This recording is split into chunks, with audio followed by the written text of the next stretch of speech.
Sebelum kita melakukan proses pendesainan struktur baja, kita harus tahu dulu elemen-elemen struktur baja itu profilnya menggunakan profil apa.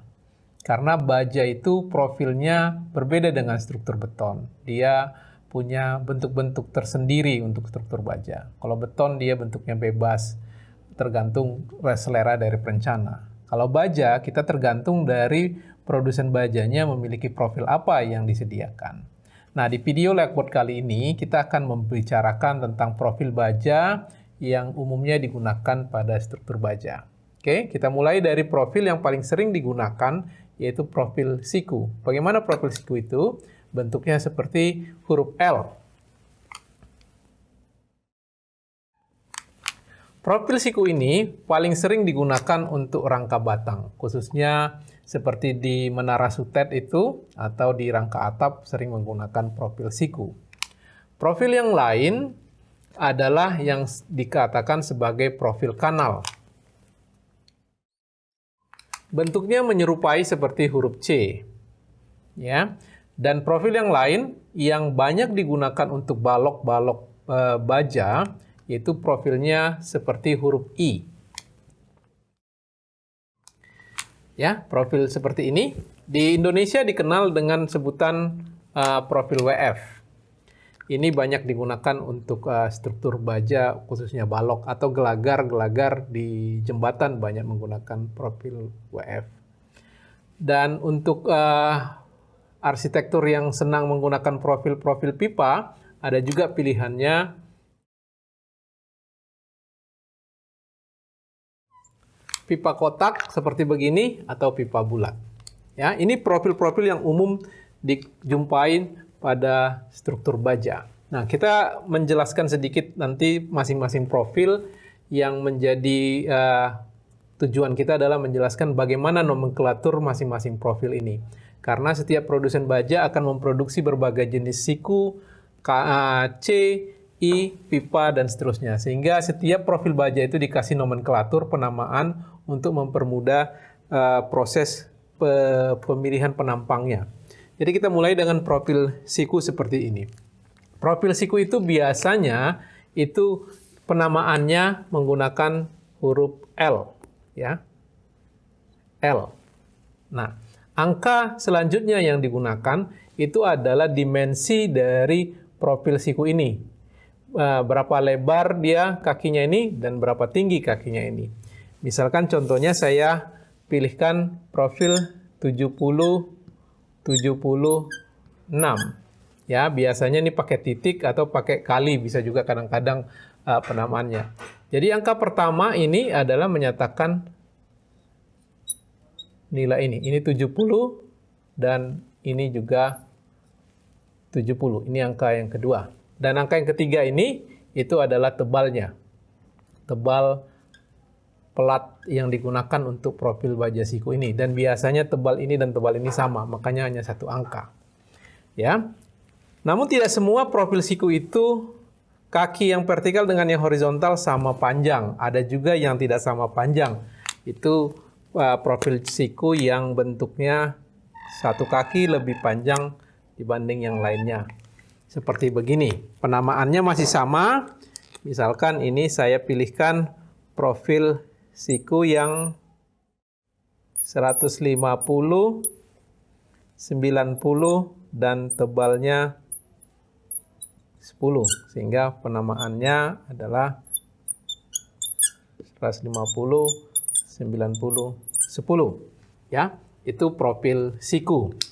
Nah, profil siku ini kadang-kadang juga digunakan sendiri, namanya siku tunggal, ya, baik yang sama kaki ataupun tidak sama kaki seperti ini. Tapi kadang-kadang juga dia digunakan sebagai profil siku ganda. Jadi dipasang seperti demikian. Jadi itu dia siku ganda, dan di antara kedua plat baja tersebut, profil siku ini biasanya dipasang plat baja untuk menghubungkannya.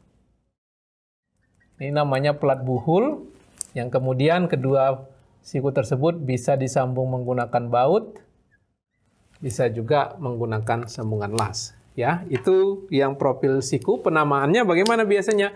biasanya penamaannya ini dia ada 2L, ya. 2L di depannya, itu menandakan dia 2 siku. Kalau misalkan kita pakai yang sama kaki, misalkan menggunakan yang ini, berarti 2L 70, 76. Ada 2 siku. Ya, untuk yang ini juga sama. Oke, kita lanjut ke profil C. Profil C itu ada 2 jenis yang biasanya kita temukan di pasaran. Ini profilnya, kalau yang bentuknya seperti kanal ini, ya ini namanya profil, ini saya mungkin namakan dulu ini di sini siku, ini profil kanal. Ya, profil kanal ini ada 2 jenis, dia bentuknya percis seperti huruf. Sebenarnya bukan, kalau kita lihat dari sini seperti huruf C, tapi di pasaran itu dibilangnya UNP. Kalau ini dibalik atau ngelihat dari sebelah sini, dia seperti huruf U. Jadi ini namanya ini UNP. Nah, ada yang namanya CNP, itu dia mirip seperti begini, kecuali ada tambahan, ada kupingnya seperti begini. Nah, itu yang lebih mirip kepada huruf C, makanya dikatakan CNP. Nah, ini penamaannya, kalau yang UNP, itu UNP berapa gitu ya. Misalkan saya pilihkan di sini UNP 155. Itu maksudnya tingginya ini 100,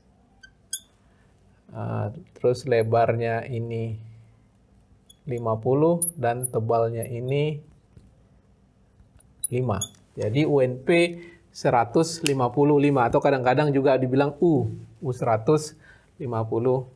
Kalau yang CNP ada tambahan ini, ya. Kalau ini tadi saya pilihkan profil yang sesuai di tabel baja. Ini kalau ini 150, ini 20, dan tebalnya ini 2. Ngomong-ngomong itu semua satuannya dalam milimeter ya. Jadi penamaannya ini CNP 150, 20, dan 2. Itu penamaan untuk CNP dan UNP. Dalam konstruksi baja, kadang-kadang memang UNP dan CNP ini bisa dipasang sebagai profil ganda juga, sama seperti profil siku. Dia bisa dipasang saling membelakangi, ya, seperti begini, atau dia saling, mungkin saya gambarkan di sini saja, saling berhadapan. Ini namanya profil ganda, dan ada beberapa kemungkinan pemasangan plat, bisa dipasang plat penghubungnya, plat koppelnya di sini. Atau kadang-kadang juga untuk yang ini bisa dipasangkan di antaranya. Gitu. Itu ya. Nah, penamaannya bagaimana? Ya kalau dia 2 UNP, ya sama seperti siku, dia dinamakan ini 2 UNP. Atau UNP ganda. Seperti begitu. Oke, kita masuk sekarang ke profil yang ketiga yang paling sering digunakan untuk balok baja. Balok baja ini dia profil WF. Nah, penamaannya ini ada 4 angka. Angka yang pertama menyatakan berapa dalamnya. Misalkan ini saya pilihkan di sini WF 300. Angka yang kedua 150 itu menyatakan lebarnya WF tersebut. Dan angka yang ketiga menyatakan tebal. Ini ngomong-ngomong yang ini adalah tebal plat badan, ya, web. Itu 6,5. Ini tebal web. Dan angka yang terakhir itu adalah tebal flange-nya, tebal sayapnya. Itu 9. Jadi setiap produsen baja akan paham kalau kita bilang WF 300 150 6,59, dia tahu memilihkan mana yang kita inginkan.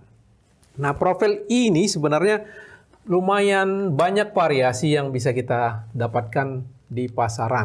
Misalkan dia ada juga variasi yang lain yang sebenarnya mirip seperti I, cuman sayap dan badannya sama dimensinya. Ini namanya H-beam. Walaupun sebenarnya agak jarang digunakan untuk beam, untuk balok, dia sering digunakan untuk kolom. Karena bentuknya square, sehingga lebih enak digunakan untuk kolom. Nah, ini misalkan penamaannya masih sama. Dia, misalkan saya pilihkan di sini adalah H-beam atau profil H 300, 300, 10, 15. Jadi itu adalah dimensi ini 300, ini juga 300, dan tebal webnya ya ini yang 10, ini yang 15 ya. Nah, variasi yang lain dari profil I ini yang bisa kita temukan di pasaran ada yang namanya profil king cross. King cross itu adalah dua baja WF yang dipasang seperti tanda plus, tanda positif. Jadi kemudian dipotong dua, salah satu WF-nya, kemudian dipasang di kiri dan kanannya. Dan kemudian ini tentunya sambungannya bisa dihubungkan dengan las. Ini namanya king cross. Nah, kalau hanya satu sisi yang dipasang, itu namanya queen cross. Ya, bentar saya pasangkan. Ini king cross. Lambangnya pakai K, ini queen cross. Nah, jadi kalau misalkan kita menggunakan WF 300/150 ini sebagai king cross, penamaannya masih sama mengikuti ini, tapi kita gantikan sebagai K. Itu artinya sudah sama kalau hanya kita tuliskan begini profilnya, tapi karena ada huruf K di depan ini itu sudah mengartikan bahwa dia ada dua yang dipasang, queen cross. Kalau ini juga penamaannya masih sama, cuman pakai simbol Q, artinya hanya ada satu sisi yang dipasang. Nah, tadi saya di sini di queen cross saya pasang setengahnya saja ya. Nah, setengah sendiri itu bisa juga disebutkan atau digunakan, itu namanya profil T. Profil T itu adalah setengah WF, sehingga kalau dia jadi T, tingginya ini berkurang. Jadi dia T 150, 150, 6,59. Itu. Nah, variasi dari WF ini nanti akan kita bahas lebih detail pada saat kita membicarakan tentang balok. Ada yang namanya profil castellated beam. Jadi, kalau ini tampilan penampangnya, kalau kita lihat balok itu dari samping, ya, dari samping seperti begini. Ini plat sayapnya, ini plat badannya. Plat sayap bawah dan sayap atas, ini plat badannya. Di plat badannya itu dia ada lubang. Ini bentuknya honeycomb, bentuk sarang lebah, ya. Bagaimana proses pembuatannya nanti akan saya jelaskan pada saat kita ngomong tentang balok ya. Jadi ini areal yang saya arsir ini adalah plat badan yang utuh. Sementara yang tidak saya arsir itu adalah bolongannya. Nah, castellated beam ini datang juga dengan bentuk yang honeycomb atau juga yang cellular form. Cellular form itu dia bentuknya lingkaran. Oke, itu beberapa variasi untuk profil yang awalnya itu sebenarnya profil I. Ya, ini castellated beam. Sedikit saya informasikan castellated beam ini kalau dia WF 300/150 dijadikan castellated beam itu tingginya bertambah. Nanti akan kita bahas tentang itu di video tentang balok ya. Saya mau sekarang lompat ke profil pipa. Profil pipa itu banyak digunakan untuk rangka atap di mana dia expose sehingga terutama pipa bulat ini sehingga arsitekturnya lebih kelihatan pipa yang bulat. Nah, pipa bulat ini biasanya penamaannya adalah berdasarkan diameter pipanya berapa? dan tentunya berapa tebalnya. Itu coba misalkan ini pipa 84 ya. Jadi pipa bulat 84 atau kadang-kadang juga disebutkan pipa saja, pipa 80 diameter 4. Dan yang pipa ini ada yang dia dimensinya sama tinggi. Ini 50, misalkan dia 2,3. Berarti ada juga yang pipanya itu bujur sangkar seperti begini, ada juga yang pipanya dia persegi. Persegi itu berarti dia tingginya agak beda dari lebarnya. Misalkan 150 2,3. Ini profil-profil baja yang akan kita gunakan nanti pada saat kita mendesain atau menghitung kekuatan batang-batang tarik, tekan, dan balok. Mulai dari profil siku, profil kanal, profil I, pipa kotak, dan pipa bulat. Mudah-mudahan bisa dipahami nanti ketika saya menyebutkan suatu angka tertentu, misalkan ini, WF 300, 150, 6,5, dan 9, kalian bisa paham itu apa artinya. Angka-angka itu memiliki makna di profilnya. Selain profilnya, mutu bahan bajanya juga perlu kita ketahui. Berapa sih profil baja yang tadi saya diskusikan, mutu bajanya, itu yang perlu kita ketahui. Nah, untuk mengetahui mutu baja, kita akan melakukan pengujian tarik namanya, seperti yang terlihat pada skema ini. Nah, pelat baja tersebut akan dibuat seperti gambar yang sebelah kanan, itu berbentuk seperti tulangan. Bagian atasnya lebih besar dibandingkan dengan bagian tengah. Lalu kemudian benda-benda uji ini yang panjangnya kurang lebih 20 cm itu dijepit di mesin UTM, Universal Testing Machine, di bagian atas dan di bagian bawahnya. Sembari ditarik, perpanjangan yang dialami benda uji ini akan diukur menggunakan extensometer. Gambar yang di sebelah kiri adalah kira-kira detail setting pengujiannya. Nah, kemudian benda uji ini akan ditarik dari mulai posisi 0 sampai akhirnya dia putus. Dan kemudian akan dicatat berapa perpanjangan yang dialami benda uji ini dan berapa gaya yang diberikan.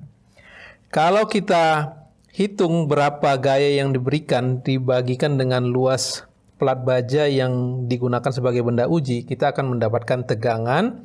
Dan kalau kita bagikan perpanjangan pelat baja tersebut dibagikan dengan panjang mula-mula, akan kita dapatkan regangan. Dan kalau di plot keduanya akan tampil seperti begini tampilan secara tipikal hasil sifat mekanis bahan baja berupa hubungan antara tegangan dan regangan. Secara umum akan terlihat di vertikal itu adalah tegangan atau bisa juga disimbolkan sebagai F, dan yang di horizontal itu adalah regangan. Yang ini tadi delta L dibagi L, ini adalah gaya dibagi luasan plat bajanya. Nah, secara umum bentuknya hasilnya itu akan terlihat seperti begini. Ya, ini mengalami putus spesimen yang sudah diuji tadi, dan ini maksimum ini adalah kekuatan tarik bajanya. Dari sinilah kita mengetahui mutu baja tersebut FU, mutu bajanya berapa gitu. Dan bagian yang ini dia mengalami kelelehan di sini, leleh, dan tegangan yang setara dengan kelelehan itu adalah FY. Dan mutu baja ditentukan oleh FY, FU, dan juga berapa sih regangan yang terjadi di baja tersebut. Dan kemiringan kurva ini ketika fase elastis itu adalah modulus elastis baja yang diuji. Nah, menggunakan informasi ini ada 5 mutu baja yang ada di Indonesia, mulai dari BJ 34, 37, 41, dan seterusnya. Ini 5 mutu baja yang udah ada di Indonesia sesuai dengan SNI yang saat ini berlaku di Indonesia, dan yang paling sering digunakan adalah BJ37 dan BJ41. Jadi kedepannya kalau saya sebutkan BJ37 itu artinya FY-nya 240 minimal dan FU-nya 370 MPa minimal, dan regangannya sesuai dengan informasi di tabel. Itu saja mengenai profil dan mutu baja. Mudah-mudahan bisa dipahami sebelum kita masuk kepada proses pendesainan elemen-elemen struktur baja. Terima kasih buat perhatiannya.